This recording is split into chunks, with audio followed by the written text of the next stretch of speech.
الا تعمل مکر موسی تا زمانی که یقین نگیره که شیطان بودن این از مکر شیطان نباشد.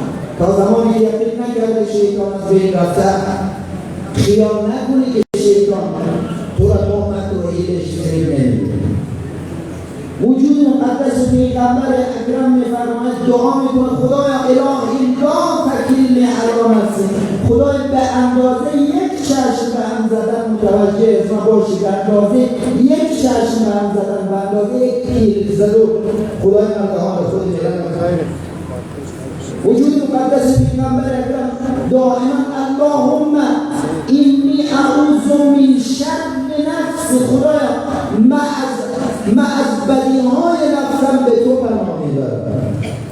وقتی شخصیتی مثل پیغمبر خاتم انبیا محمد مصطفی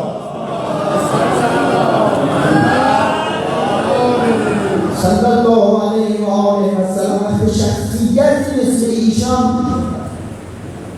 میآید میگه خدایا من از شر نفس خود، من از شر هوای نفس خود، من از شر شیطان به تو پناه میبرم. خدایا من یک پیک به هم زدن به حال خودم رها نکن. وقتی خدا میگه برای حضرت موسی میگه آی موسی تا زمانی که یقین نکردی شیطان از بین رفته، شیطان از دنیا رفته، متوجه باشی که این از مکرش نیست. لذا وجود مقدس عامل المؤمنین میگه آفت قدرت و نیرومندی انسان کوچک شمردن دشمن به آدم نباید کوچک بشمارد. کسی برداشت سیاسی نکنه. من اینجا داخل پرانتز عرض کنم برداشت سیاسی نکنه، ما فقط کلاً عرایض ما اصلاحی و اخلاقیه. در جای آقا امیرالمؤمنین علی علیه السلام فرمود به کوچکی گناه نگاه نکنید. گاهی نگاه خیلی یک گناه غیبت پروا ندارد. یا بعضی از برادرها گاهی میگن که آره مثلا وقتی در معرض غیبت رفته بخوای غیبت همیشه خیره، غیبت همیشه خیره، تهمت همیشه خیره، گناه هم داره خیره، کراهت هم داره خیره، خوب هم نیه بازم خیره. کجای گناه خیره داره؟ کجای بدی خیره داره؟ هم میگیم بده هم میگیم خیره. چطور ممکنه یک چیزی در همون آن هم بد باشه هم درش خیره باشه؟ خلاصه این بخش فرمود نیرومندی آدم را که زیر سوال میبرد، قدرت آدم را که ضعیف میکنه کوچک شمردن دشمنه. ما خلاصش میکنیم کوچک شمردن شیطان، ما خلاصش میکنیم میگیم کوچک شمردن گناه. فرمود به کوچکی گناه نگاه نکنید. آمد محضر امام صادق یا نه رسول الله شما چطور؟ من گاهی تلاش میکنم خیلی با زبان ساده صحبت کنم. دلیلش اینه بعضا شاید مثلا با اصطلاحات طلبگی خیلی آشنا نباشه. بعضی برادرها شاید با اصطلاحاتی که ما در جمع خود ما یک وقت برادر سفر عزیز ما جناب آقای استاد حیدری تشریف دارد. یک وقتی اجازه در جمعی مثلا من و آقای استاد حیدری صحبت میکردیم بعد دیگران میکنن استاد فلانی مثلا ما اصلا صحبت‌های شما نفهمیم، شما رم صحبت کردی نمیدونم برد دوزدی یا غیبت از خود بودی بخونم کنیم. بعد من به اونها گفتم به این روش صحبت کردن یه اصطلاح طلبگی، ما اصطلاح طلبگی خواستیم صحبت کنیم. لذا اگر من شاید اکثرا بعضی از جملات بعضی از تعبیرها را میآیم ساده سازش میکنم، میآیم با لهجه عوامانه صحبت میکنم، میترسم یک وقت اگر خیلی غریب طلبگی میشود وقت شما هدر خدای نکرده کسی چیزی برداشت مثبت نکنه. سلامات بلند این آیت کنم.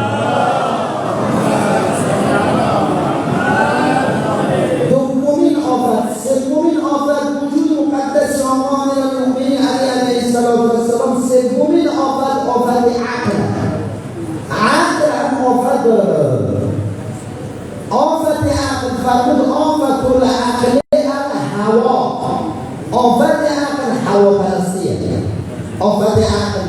نفس پرستیه، آفت عقل تکبره، آفت عقل خودخواهیه، آفت عقل حسده، آفت عقل برتری طلبیه، آفت عقل رقابت‌های منفیه که آدم برای بالا رفتن خود در پی شکستن دیگران باشه.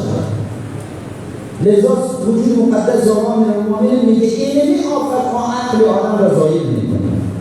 شما در حادثه کربلا بارها و بارها شنیدید، من خود من مطمئنم در اینمی انسان پارسال هم گفتم، اینمی انسان هم گفتیم برادران، من کلا انتقادی صحبت نمی کنم، تنقید نمی کنم، گلایه هم ندارم، فقط اصلاحی عرض می کنم. شما نگاه کنید در روز عاشورا وجود مقدس آقا با عبدالله گاهی مثلا عمامه جدش پیغمبر را می‌پوشید، گاهی مثلا عبای پیغمبر را می‌پوشید، گاهی شمشیر پیغمبر را به دست می‌گیرید، گاهی عصای پیغمبر را می‌آورد، مردم به مردم نشان می‌داد. کی می‌دانه این مالکیه؟ کی می‌دانه این لباس مالکیه؟ کی می‌دانه این عمامه مالکیه؟ میگفتن هر کدام از کسایی که دیده بودن پیغمبر را درک کرده بودن در زمان حیات پیغمبر بودن، کسایی هم که نبودن شنیده بودن نشانه‌هایش را می‌فهمیدند. ولی یا رسول الله، ولی یا عبدالله، این مثلا عمامه مال پیغمبر، مثلا لباس مال پیغمبر.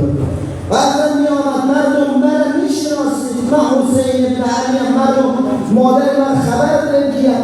میگه بله خب مادر شما مثلا فاطمه زهرا، مردم خبر دارید پدر از پدر شما حضرت علی، مردم جد از من خبر دارید کیم؟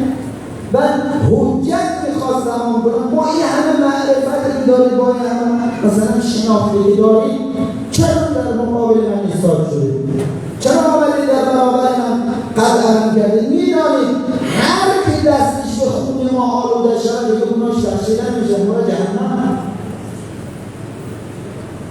یک جمله میگفتن، بعضا میگفتن بغضاً لأبی. برادران عزیز، بغضاً لأبی چرا؟ یعنی چه؟ میگفتن به خاطر دشمنی که با علی داریم،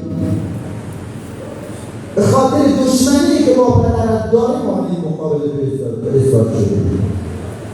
این پیروی از هوای نفسیه. خب میدانم اون مگر نشنیده پیغمبر بود مسئله دیانای اهل بیت بود؟ شنیده؟ مگر نشنیده پیغمبر بود حسین از منم، من از حسینم، هر کس حسین را آزار دیدم من را آزار دادم، هر که من پیغمبر را ناراحت کنه خدا را ناراحت کرده. از پیغمبر شنیده بود؟ برای شنیده. چرا؟ بغضاً لأبی، به خاطر دشمنی با میدانید هر کی دستش به خون من آلوده شود دیگه گناهش بخشیده. خب میدانید چرا؟ بغضاً لأبی. به عمر سعد گفت عمر سعد چرا این کار رو میکنی؟ به خاطر ریاست طلبی. خیلی ها بودن در روز عاشورا، یکی حسد، کینه، برتری طلبی، تکبر، غرور، این که من عقل را تحت شعاع قرار میده. یعنی خیلی ها بودن علما، آدمایی که نامه فرستاده بودن برای آقا و عبدالله حسین، علما آدم ها در روز عاشورا شمشیر کمر بسته بودن در مقابل امام حسین ایستاده بودن. دوچار اینی رقم آفرین شد. امام صادق میگه خدا برای هر آدمی، برای هر انسانی دو تا ویژگی داره. برای هر انسان خدا دو تا ویژگی داره. اگر مجلس‌های شخصی، نقل‌های شخصی خلاص شده اجازه بدید من یه موقع یک صلوات بلند کنم.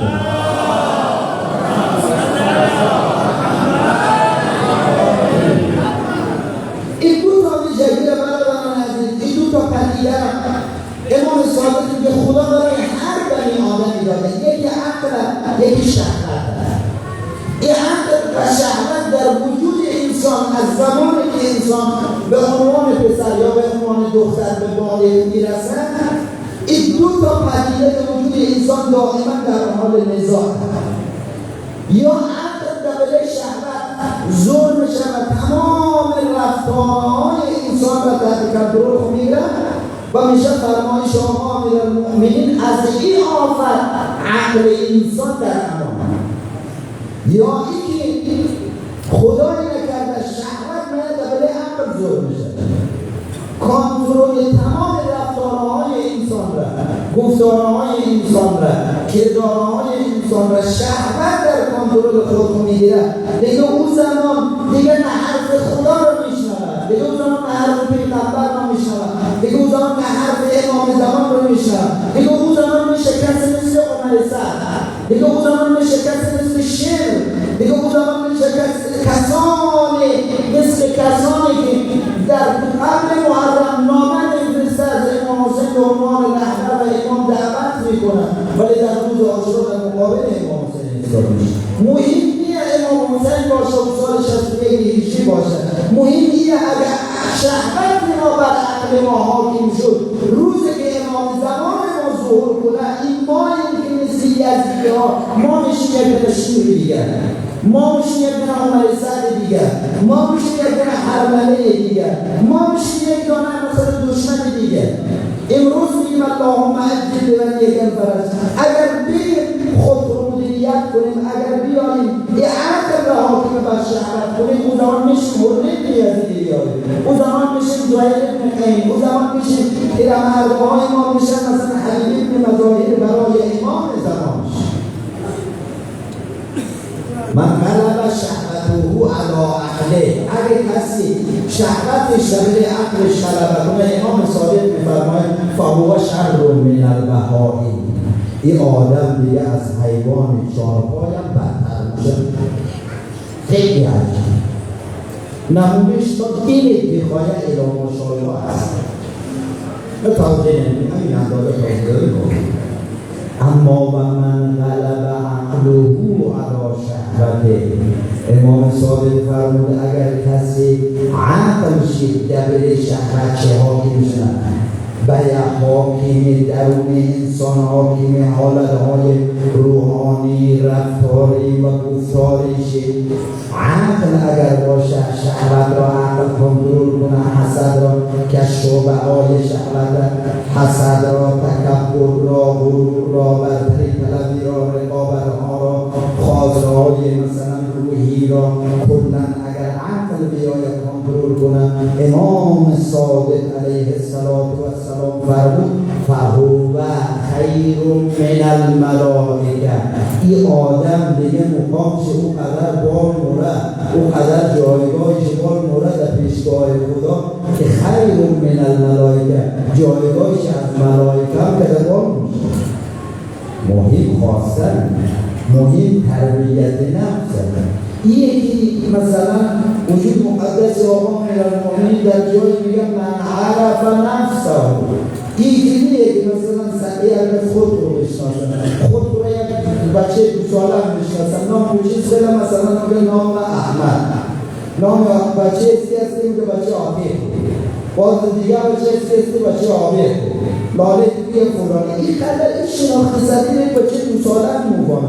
این شناخت منظور امام علیه. کسی که معرفت نظام حقیقی وجودی خود پیدا کنه. چانسی بعدی از من امروز از یک طرف آواز مسیحی، از یک طرف مثلا برق خد از ما نمیدونم که بخیلیم نه صلوات بلند عنایت.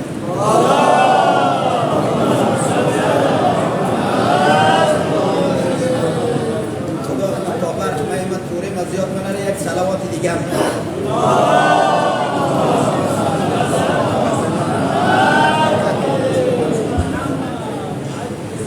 خدای متعال انشاءالله همه ما را از شر هوای نفس نجات بده، انشاءالله توفیق بده به جای حاکمیت هوای نفس، به جای حاکمیت شهوت بر وجود ما، عقلهای ما از آفتها در امان و همچنان حاکم بر همه وجود ما باشه. بازم صلوات بخونیم.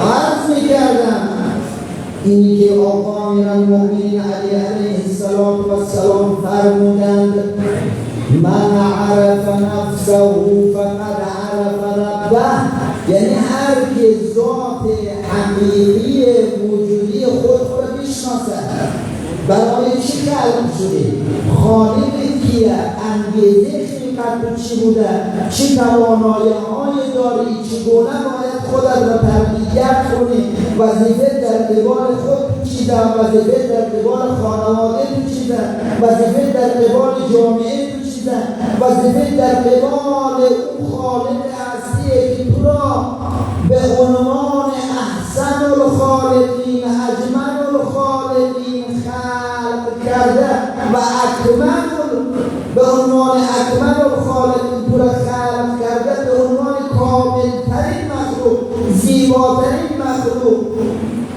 و خوبترین مخلوق و برترین مخلوق تو را خلق کرده. وظیفه است در برابر خالق چیه؟ یک رو به معرفت نفسه، این چیز را آدم معرفت داشته باشه، این چیز را باید بیاد که خود خود اگر بشناسی، یعنی وجود خود از علم آفتها دور نگه داری، او زمان فقط عرف ربه، معرفت اگر نسبت به خود رو پیدا کنی، او زمان میشه که تو معرفت پیدا کنی به ذات اقدس الهی و خدای متعال. سومین آفت، چهارمین آفت گاه وجود مقدس آقا امیرالمؤمنین علی علیه السلام می‌فرمایند آفت دین. سوم آفت عقل بود. اول در نخورد، اول عرض کردیم خدمت شما اولین آفت تقوا. گفتیم آفت تقوا قلت قناعت که بکم قانع نباشید. دوم آفت نیرومندی و قدرت که عرض کردیم آفت نیرومندی و قدرت کوچک شمردن، ضعیف شمردن، استضعاف و نقص، ضعیف شمردن دشمن. سوم آفت عقل که گفتیم هواپرستی. چهارمین آفت که دامنه عقل با ترجمه مطلب چون مقدمه هم گفتم اینجا فقط اشاره میکنم. چهارمین آفت دین است. فرمود آقا امیرالمؤمنین آفت دین بازم هوای نفس، آفت دین هوای نفس. برید کربلا رو مطالعه بکنید. عرض کردم اول عرایزم میدانستن طرف حسین ابن علی است، میدانستن طرف نواسه پیغمبر، میدانستن طرف سید جوانان اهل بیشتر، میدانستن طرف پاره تن علی و فاطمه است، میدانستن هر که در مقابل حسین ابن علی قد علم کنن، هر که دستش به خون حسین ابن علی آلوده شود، دیگر دروازه رحمت خدا به روی او بسته است و برتر، دیگر حتی رحمت خدا شامل حال او نمیشه، دیگر حتی توفیق توبه پیدا نمی کند. همه اینها رو میدانستند، ولی اصل مسئله این بود این باور، این عقیده دیگر آفت گرفته، دیگه این در دین شده بود به فرمایش آقا عبدالله حسین لعبرقه زمان. وجود مقدس امام باقر فرمود در روز عاشورا خیلی هایی که آمده بودن کربلا، خیلی ها اکثریت بعضا داره همه اونها برای رضای خدا شمشیر میزدن به بدن حسین ابن علی. عرضم تمام 4 آفت را عرض کردیم خدمت شما از زبان درالبار وجود مقدس آقا امیرالمؤمنین. ذکر توسل با صدای خسته و حالت مریضی. اول نیت کنم از جمع شما التماس دعا دارم انشاءالله روزه امروز را بخوانم، آقا خودش عنایت کنه این توفیق روزه خواندن را از این نوکرش نگیره، انشاءالله بتوانم این روز 4 محرم را و تا آخر محرم انشاءالله نوکر خوبی باشم، بتوانم ذکر توسل به ساعت مقدسه اهل بیت داشته باشم. السلام علی الحسین علی ابن حسین علی اولاد حسین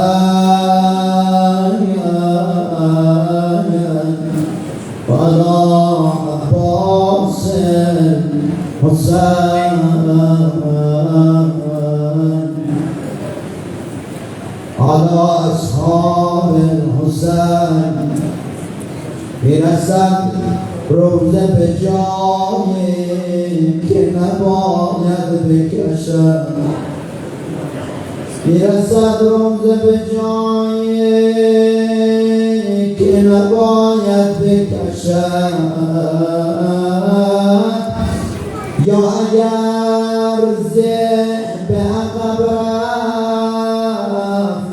مردد بکشد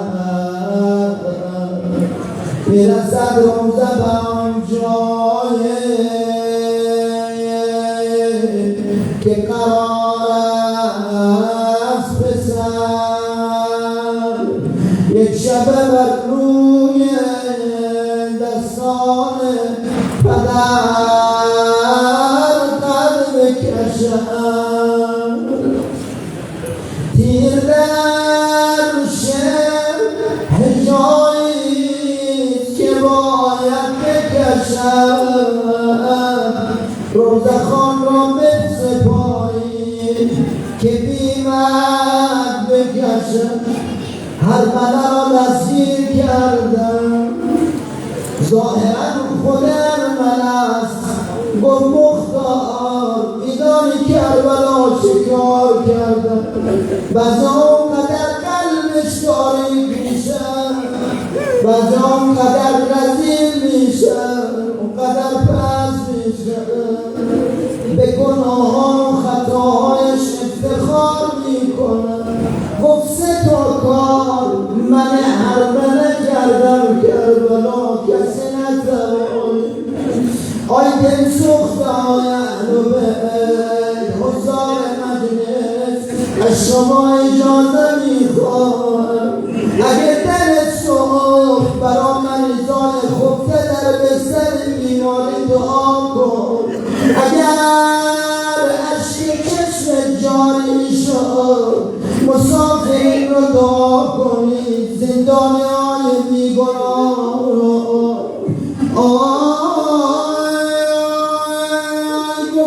تا تیر 3 شعبه کربلا مصرف کردم هر پیر معمولا 1 شعبه داره تیرهای 3 شعبه را برا پهلوانا آدمهای نیرومند و قدرتمند استفاده میکنن کجا مصرف کردی نامگیر گفت 1 تیر اونجای مصرف کردم وقت حسین علی اصغر را آورد میدان آیا قندامه بچه 6 ماهه را روی دست بلند کرد 1 تیر 3 شعبه اونجا مصرف شد میدانی چگونه من اینجا یک جمله بگم وقتی تیر 3 شعبه آمد به گلوی بچه 6 ماهه بشد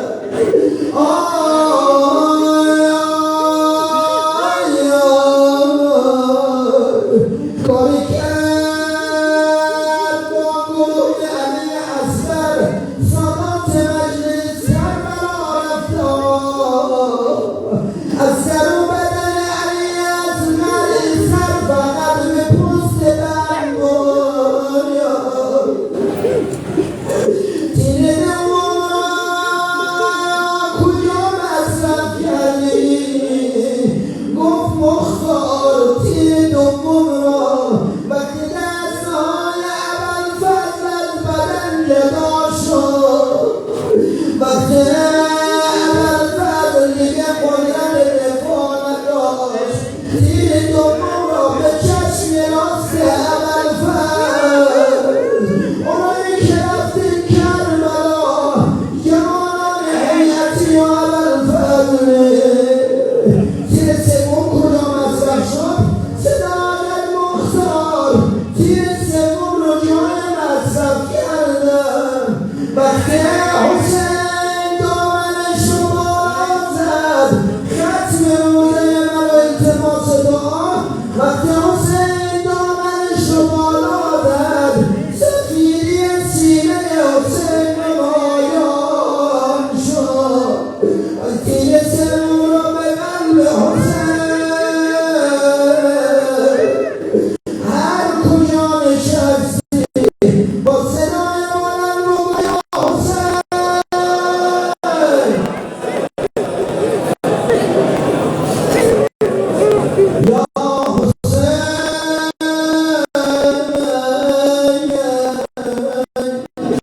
یا حسین صلی الله علیک یا مولانا یا ماهرنا علی التي حلت بفنا.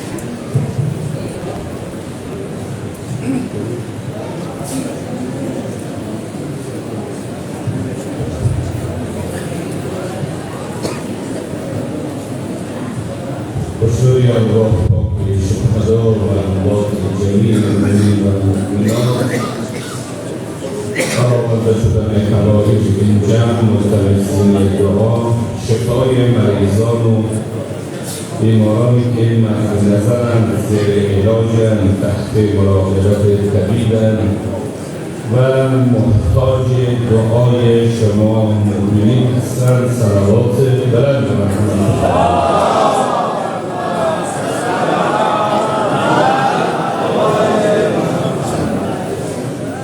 لا حول ولا قوة إلا بالله العلي العظيم.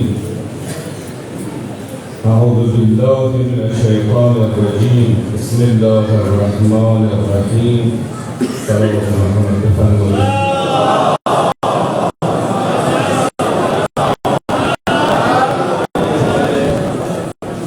أفوض أمري إلى الله إن الله بصير بالعباد. حسبنا الله ونعم الوكيل. نعم المولى ونعم النصير. رب ادخلني مخرج صدق واخرجني مخرج صدق واجعل لي من لدنك سلطانا نصيرا. رب اشرح لي صدري ويسر لي امري واحلل عقدة من لساني يفقهوا قولي. والصلاة والسلام على سيدنا ونبينا أبي القاسم مصطفى محمد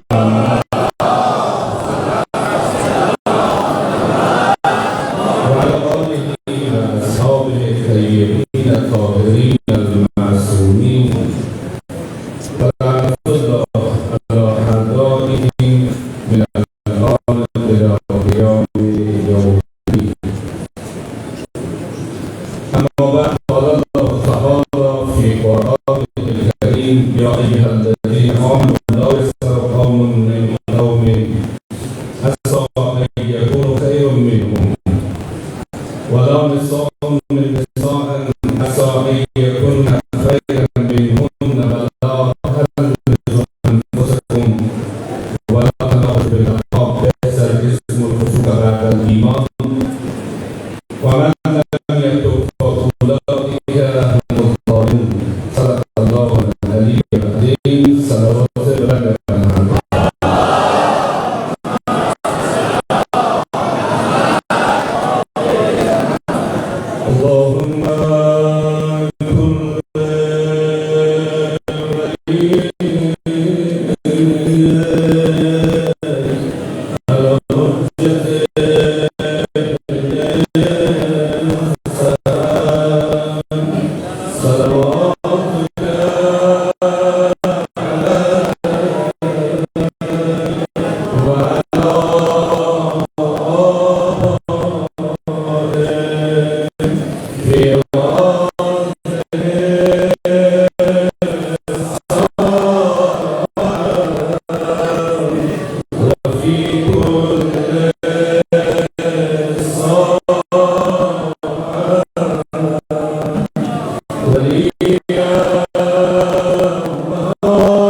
از بیانات زیبا و آرزوی سرور عزیزمان جناب آقای کاظمی رئیس جمهوری استفاده کردیم. خدا را شکر هستیم که جناب درگاه اهل بیت در این ایام که صبح عنایت و کرامت و مبارکت اوامر الله فخر است، غذای جسمی هم آماده است، غذای روحی و فکری و اعتقادی هم فراهم است. در نظر علما بزرگوارانی که زینتگر مجلس ما هستند، سبب نورانیت این مجلس هستند، من به نوبه خودم در این لحظات که فرصت دارم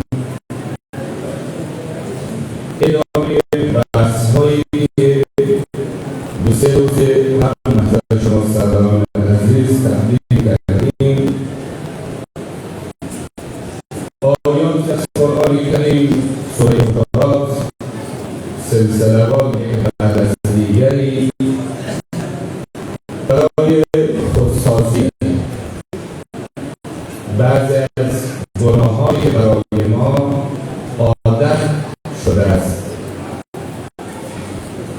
این گناه‌ها را از خود دور می‌کنیم، متوجه بشویم که ما در چه عملی غرق شدیم. بدترین گناهی که برای انسان عادت شده باشد و زمانی که انسان این گناه را انجام داد قلبش نلرزد و ترس از خدا در دلش نیاید، این بدترین حالت برای انسان است. انسان دست به هر گناهی که میزنه با اول جرأت نداره، با ترس، با لرز، با اضطراب انجام میده و بعد از گناه هم پشیمان میشود. ولی اگر در این مسیر رفت، کم کم اون اثر ترس و اضطراب از عذاب الهی از انسان سلب میشود و انسان حالت پیدا میکند که نعوذ بالله در مقابل خدا دیگر حیا نمیکند، ترس از خدا و ترس از قیامت در دلش نمیآید. این گناه برای انسان عادت درست میشه، بعد تکرار در تکرار این عمل را انجام داده. روزهای پیش که در رابطه با روش سخن گفتن به فرمایشات و راهنمایی‌های قرآن کریم اینجا بحث داشتیم برای سروران عزیز. من چندین مورد سه روز در اطراف همین علم صحبت کردم. خداوند متعال ما می‌فرماید چگونه حرف بزنید، در مقابل پدر و مادر زبان شما چگونه باشه، در مقابل مردم چگونه باشه و چی حرفهایی را به زبان بیارید. تا دیروز اینجا رسیدیم که فرمودن مواظب سخن گفتن خویش باشید، کرام مخاطبین برای شما حفظ می‌کنند، می‌نویسد. هر حرفی که از زبان یک شخص بیرون می‌شود، فردا روز این شخص مسئولیت در جوابدهی سخنان و حرفهای خودش از بلا هر نوع تاثیر بگذارد و این خاطر که سخن گفتن کار بسیار سخت است. صلوات محمد بفرمایید.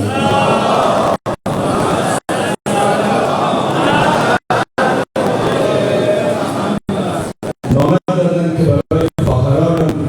برای خواهران آزاد یادآوری کنید، تذکر دهید که هیچ قانونی اجازه فیلمبرداری با موبایلش نداره، چون زنان و دختران مردم که داور شما نشستن اینا راضی نیستن شما فیلمبرداری کنید، ویدیوهای اینا در موبایل شما باشه یا عکس گرفتن.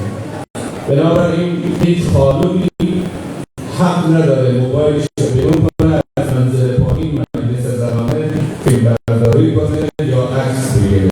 التزاماتی که هستن، خواهرانی که هستن حتما مواظبت میکنن. بنابراین خواهران ما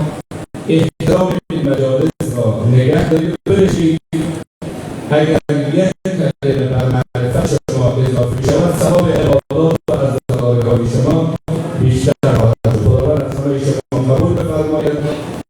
حاجت رها شده و گناهان آمرزیده شده هستیم. از عزاداری بیرونبری با ذکر بلند صلوات بر محمد آل محمد.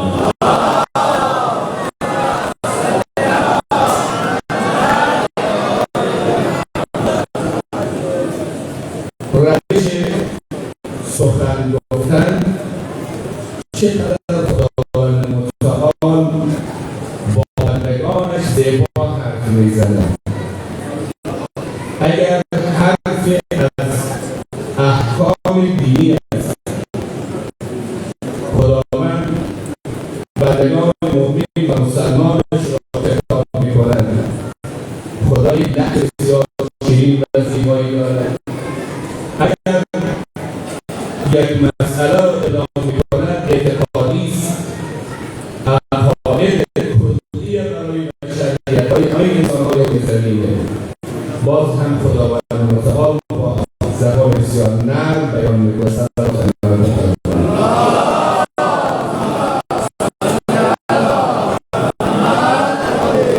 دور از بیانات الهی ما در قرآن مشاهده می‌کنیم. یک زمان برای کل بشریت، کل انسان‌ها صلوات دیگر آنها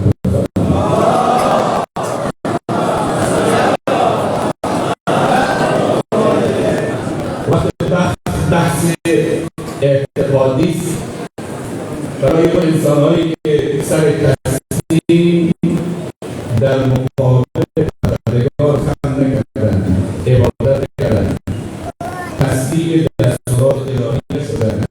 و طور مثال نمونه خداوند می‌فرماید یا ایها الانسان ما غرک بربک الکریم. انسان تو چه داری که تا مغرور کرده است در مقابل پروردگار و سرخم نکنی؟ یاد رفته ضعیف بودی، یاد رفته ناپاهای بودی، یاد رفته محتاج شدی. حالا که به قدرت رسیدی، حالا که طاقت و انرژی در وجودت آمده، تو در مقابل خالق و آفریدگارم غرور تکبر می‌کنی. سرانجام حیات و زندگیت با کدام بپاره. اینجا جامعه پر انسان‌ها ولی باز خداوند با اون انسان‌هایی خطاب می‌کنه که اینها نماز می‌خوانند، سر تسلیم خم نکردند. باز هم خداوند با حرف رکی طعنه، با کلام زشت حرف نمی‌زنه. یا ایها الانسان، چون انسان کرامت داره، انسان اشرف مخلوقات، انسان جایگاه داره، انسان بر سایر مخلوقات برتری داره. خداوند از این واژه استفاده می‌کنه که تو انسانی ولو کافری ولو تو هنوز ایمان نیاوردی ولی انسان که هستی. یا ایمان هستی. بحث دیگر وقتی برای کسانی عقیده دارند، مسلمان اینا چه اعمال را داشته باشند و چه عمل‌هایی را ترک می‌کنند، اینجا خطاب خیلی قشنگه. یا ایها الذین آمنوا، ای اهل ایمان،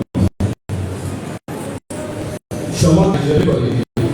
اگر یک کسی ما شما را صدا بزنه به ایمان، چقدر بر دل ما بد می‌کنه. یا اگر خطاب ای برادر مؤمن، چقدر به خود می‌بالید و چقدر این جمله در دلت می‌شینه و شخصی که با این لحن با تو حرف می‌زنه بر دلت عزیز می‌شود. احترام پیدا می‌کنه، چون عزت نفست را مجروح نکرده. اینا آداب سخن گفتن و حرف گفتن. قرآن برای شما می‌فرماید آی جماعت خوبه که این آیاتی که امروز مد نظر گرفتن ایمان بحث قرار بدهم، جامعه کلی خطاب گروه از مردان مسلمان و مؤمن است و خطاب زنهای مؤمنه و صالحه دست جمعی بیان می‌کند. یا ایها الذین آمنوا، ای اهل ایمان، لا یسخر قوم من قوم. یک طایفه دیگر یک قوم دیگر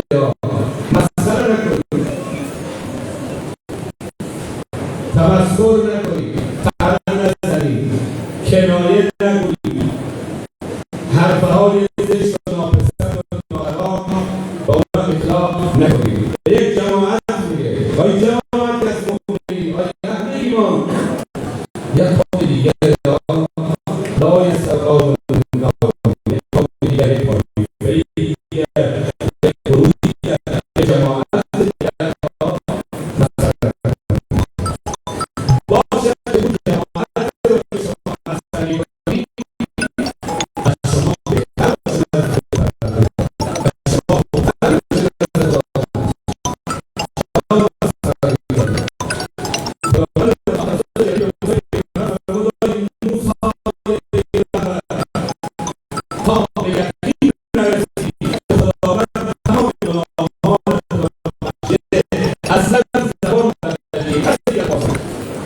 چه بسا انسان‌های را مسخره می‌کنی که در پیشگاه خداوند او درجه و مقامش از تو بالاتره، او ایمانش از تو قوی‌تره. آقا امیرالمؤمنین علی علیه السلام صلوات برام زیبای آمد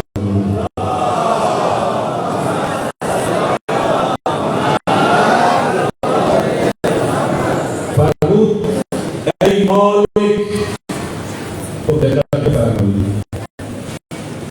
آقا فرمود ای مالک، اگر شب هنگام کسی را با چشمان خودت در حال معصیت و گناه دیدی، نه اینکه از زمان فلانی گفتن آدمی بدیه، در یک مجلس استش فلانی آدمی بدیه، تو این دونه قضاوت نکن. آقا امیرالمؤمنین به مالک میفرماید با چشم سر دید بدی از گناه انجام داد، فردا صبح باز همون شخص دیگه در دل تصور نکن این همان آدمی گناهکاره، شاید دلش برگشت پیش خدا توبه کرد، خدا گناهانش رو بخشیده باشه، تو خود هنوز بخشیده نشدی، این شخص گناهش بخشیده شده. بنابراین به دیده یا معاصی گناه به طرف اون نگاه نکنید. دقت بفرمایید، حواست با من باشه.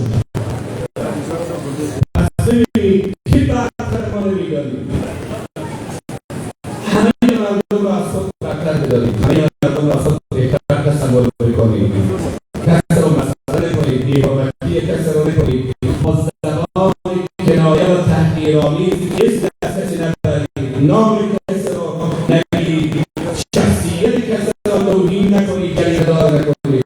باید در پیشگاه خداوند او از شما بهتر باشه، مقام او از شما بالاتر باشه. بنابراین حواست باید جمع باشه. امام رضا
شفای یک مریضه تقاضای دعا کردن برای سلامتی و صحتمندی خواهر مریضه ما. شما بلند سلام.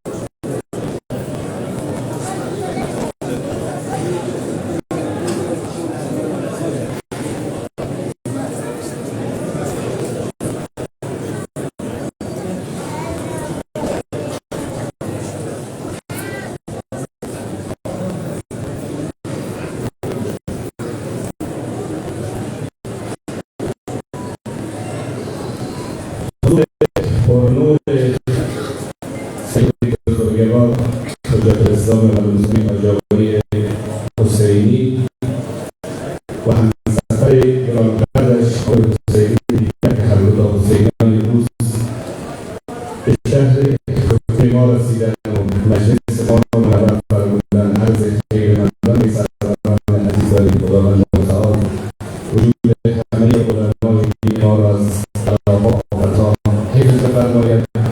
چشمان ما به جمال دلارای این عزیزان، قلوب ما با دیدار این عزیزان منور و روشن شد.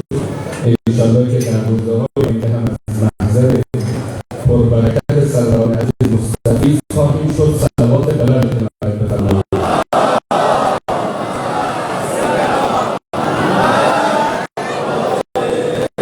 من عرایزم را نیمه تمام می‌گذارم.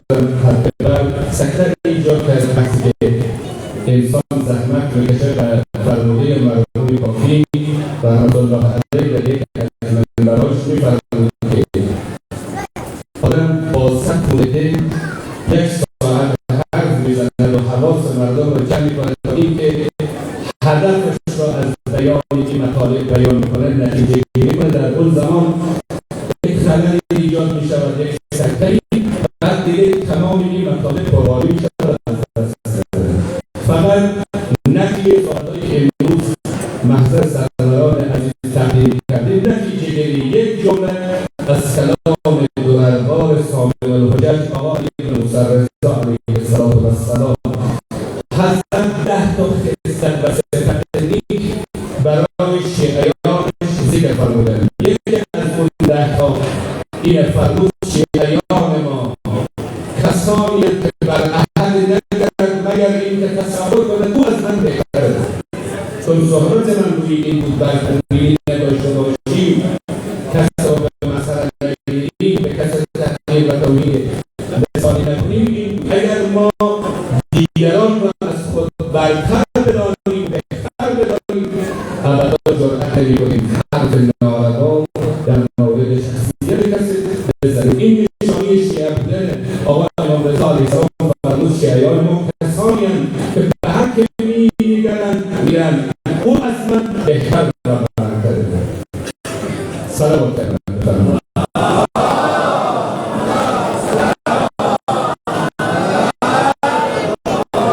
تمام به دنبال روزه سید عزیز جان قاسمی من عرض ادب و احترامی سلامی به دستگاه پرنور عبادالله داشته باشیم و مجلس معنوی و نورانی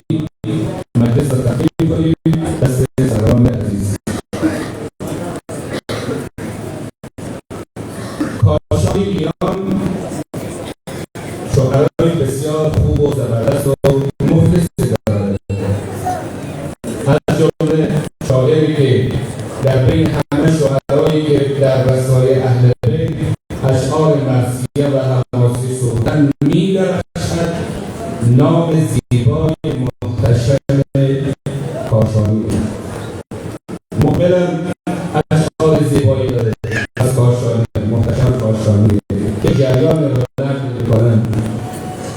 مقبل کاشانی در خوابی این داستان هم روزه است و هم حواس رو جمع کنن، آماده روزه بشوید. مقبل کاشانی در خوابی یک جمعیت بسیار عظیم درست شده، چهره‌های منور و درخشان در اون مجلس نشستند. و یک آقای نورانی هم در صدر مجلس نشسته که همه مردم احترامش را می‌کنند و چشمش طرف اون آواز. از یک پرسید این جمعیت که هستند یا یادن گفت اینا 124,000 پیغمبران الهی انبیاء الله جمع شدند نشستند. اون آقایی که در صدر مجلس نشسته که یک همه احترامش می‌کنند فرمودند خاتم انبیا حضرت محمد مصطفی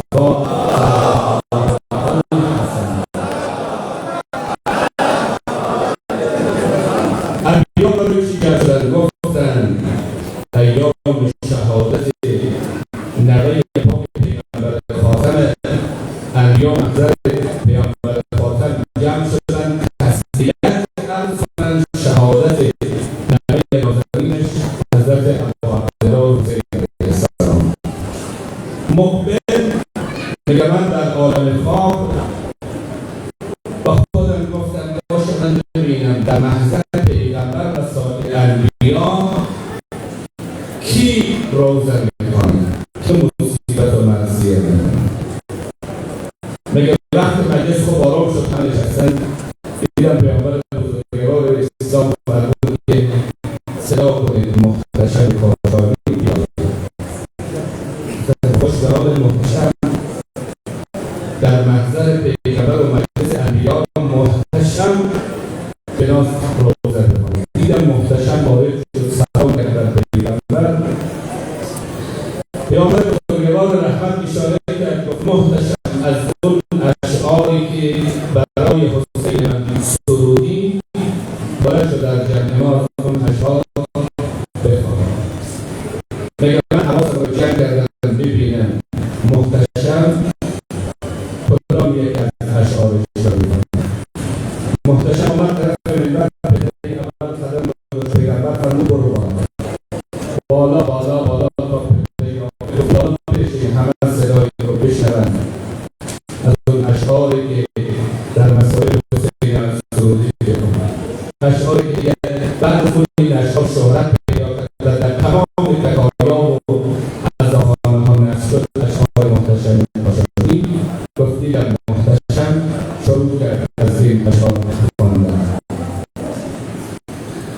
از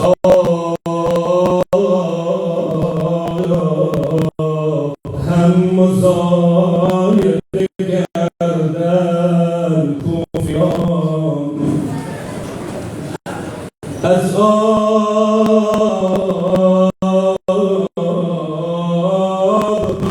هم مزایده گردن کوفیان، خوش داشتن حرمت مهمان کربلا، وقت مهمان به آدم وارد میشود سفره تمام غذا میارن، اول ظرف آب بگذاره مهمان آدم تشنه نمانه. آی کربلا این روزه ها مهمان داری، عزیز دل زهرا و علی مهمانان کربلا. از آب هم مزاید کردن کوفیان، خوش خوش داشتن حرمت مهمان کربلا بودندی و در همه سیرا بومی مکین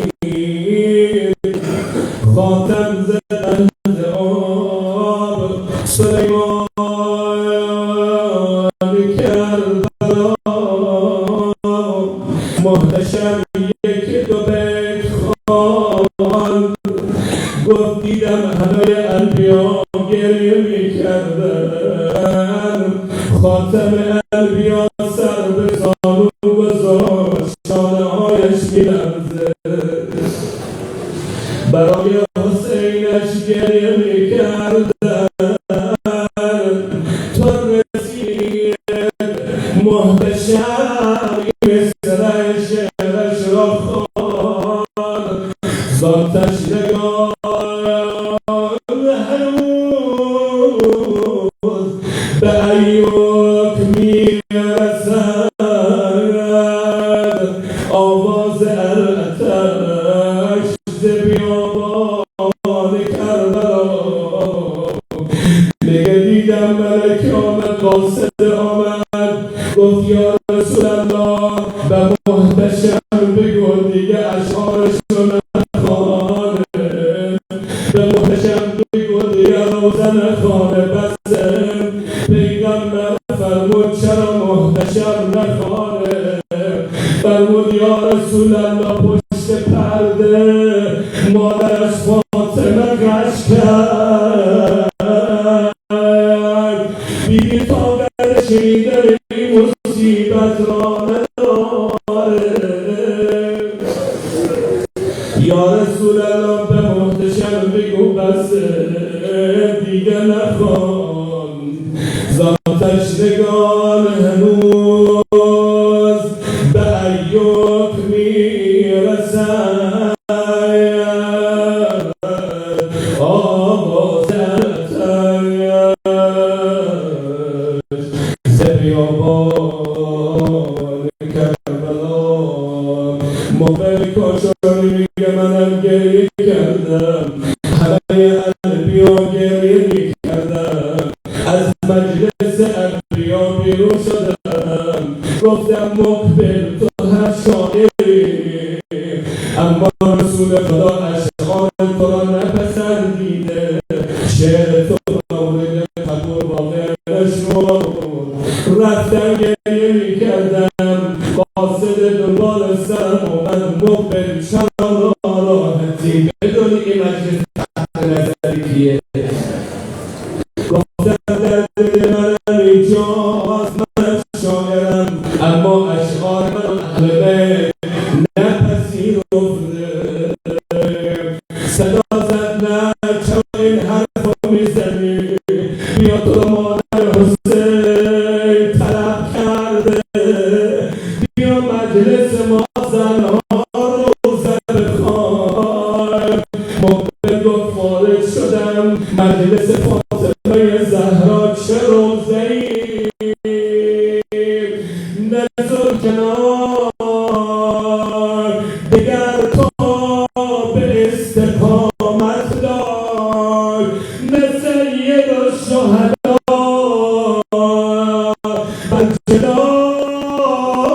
بجلال طاقت دار مقبل این اشعار رو خواندن زنها گریه میکردن بلند مرتب شامیز سطر زیر افتاد اگر غلط نکنم عرش بر زمین افتاد صلی الله علیکم یا اهل بیت خداوند امتحان از همه شما قبول بفرماید تقاضا شده من به یه روزه حرف دادم که هم جای داریم دیگه از اینجا تشریف بیارم شما از جا حرکت کنید صلوات خوانده پیشتر تشریف بیارید خداوند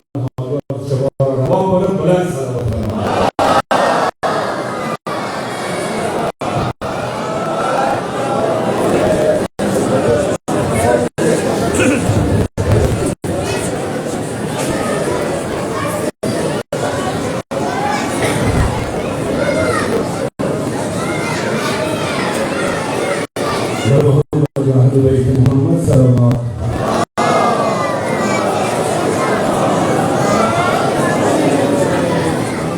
عزاداران امام حسین، اخوان عزیز، کسایی که